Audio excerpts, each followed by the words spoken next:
Hey guys, Nick Espinoza, your chief security fanatic here, and bear with me a little bit here because I am a little under the weather, but we're going to get through this because we've got some really cool stories here that I think you're going to find interesting. And the first one comes from Bloomberg, and it is entitled Secrets of Lockdown Lifestyle Laid Bare in Electricity Data. They did the homework, and this is fascinating because apparently, basically life in lockdown means getting up late, staying up till midnight, and pretty much slacking off in the afternoon, and the numbers don't lie because that's what the power market is basically showing. The data in Europe here and in places where restrictions on activities have basically led to massive shifts in our daily routines, and it's basically the same no matter where they go.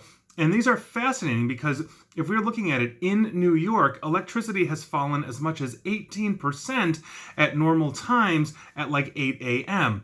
Also, Tokyo and 3 nearby prefectures had a 5% drop in power use during weekdays after Japan declared their emergency on April 7th. And this is according to Tesla Asia Pacific, which is an energy forecaster for that country. So what do these numbers tell us? One, people are actually sleeping later. With no commute to the office, people are sleeping longer. Normally, electricity demand starts to pick up between 6 to 10 a.m., but now it's really starting to ramp up between 8 and 9, as shown in Germany, for example.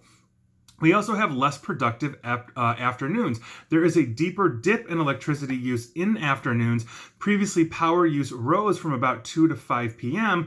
Now it dips as people are basically heading out for a walk, maybe to get some air or something like that.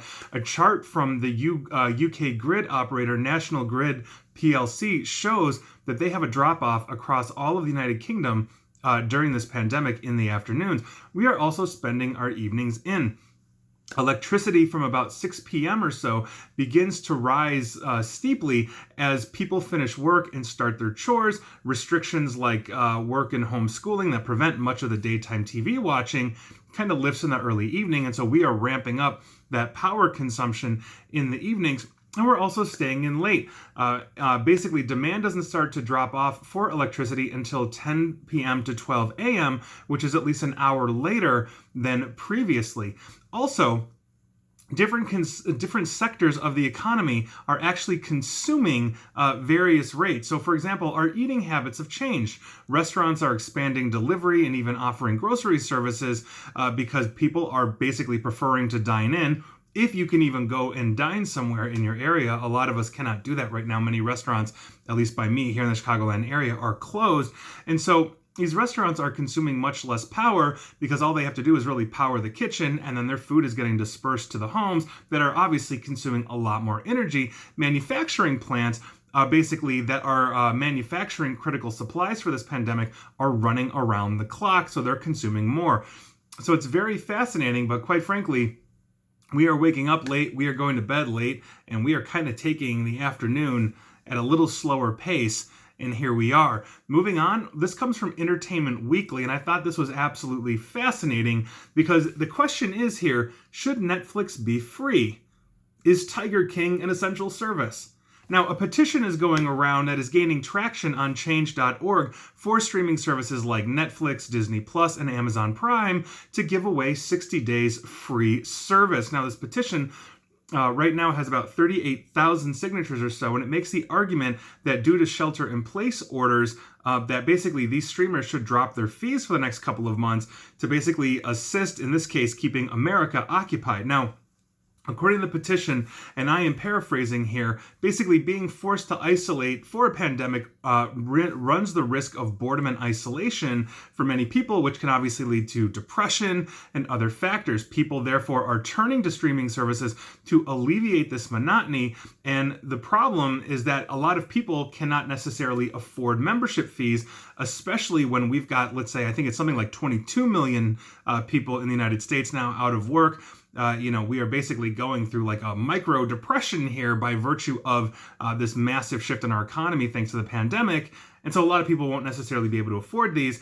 And so they're asking Netflix, et cetera, to do this. But some are already doing this, already. Some of these streaming services, so CBS All Access and Showtime, have both given away a month free. HBO, for example, is not giving their product away free, but they are basically allowing some of their shows, that have been classics like The Sopranos, The Wire, and some others to actually be streamed for free during the pandemic. So you can go get the HBO app right now and start watching The Sopranos. So there are basically organizations doing this, and obviously Netflix, Disney Plus, and Amazon are for-profit businesses, but I'd love to know what you think on that. Should they be free temporarily? I think maybe there's an advantage in the sense that if they're giving away a little bit of time, and I think that's behind CBS All Access, because other than, I think, Star Trek nerds that need to get it to watch the new Star Trek stuff, I don't know why anybody would be getting CBS All Access. No offense to CBS, but I just, it's obviously one network show, whereas Netflix is, very expansive, as is ABC and Amazon and all in all. So there you go. But I'd be curious to know what you think. And finally, our last article comes from The Sun. Amazon is being sued for price gouging, basically as the cost of essential items soared up to 1,000% during this pandemic. Now, here's what's going on. In documents filed in the U.S. District Court for the Northern District of the state of California, Amazon is accused of, quote, unlawful price increases during the COVID-19 pandemic. Now, California's unfair competition law prohibits raising the price of consumer goods and services by more than 10% after an emergency has been declared, and we are definitely in the state of emergency. Now, goods that are protected under this law include things like food and drink, cleaning products, personal hygiene products like toilet paper, medical supplies, and emergency supplies such as water, candles, batteries, etc., etc. The suit says that unlawful increases occurred on third-party sales, because Amazon is hosting a ton of third-party resellers, but as well as it's also happening on Amazon's own product sales, and Amazon is basically responsible for sets of both alleged violations. Now, some of the notes here of the prices that are being increased according to this lawsuit are face masks. Amazon is accused of selling face masks at a 500% hike, increasing them from $20 to $120. Pain relievers. Amazon is accused of hiking prices of pain relievers from $18.75 to $62.40. That's an increase of 233%. Flour, that quintessential ingredient for baking, allegedly increased up to 400% from $22 to $110, according to this suit. Black beans, again, another staple of cooking, they rose from $4.65 to $35.99. That's an increase of 674%. And also disinfectants, they are basically accused of hiking those up 100% from $14.99 to $29.99. Now, on Amazon's defense, or rather in Amazon's defense, on March 23rd, Amazon posted a blog on its site titled "Price Gouging Has No Place in Our Stores." And to quote, Amazon has zero tolerance for price gouging and long-standing policies and systems to prevent this harmful practice.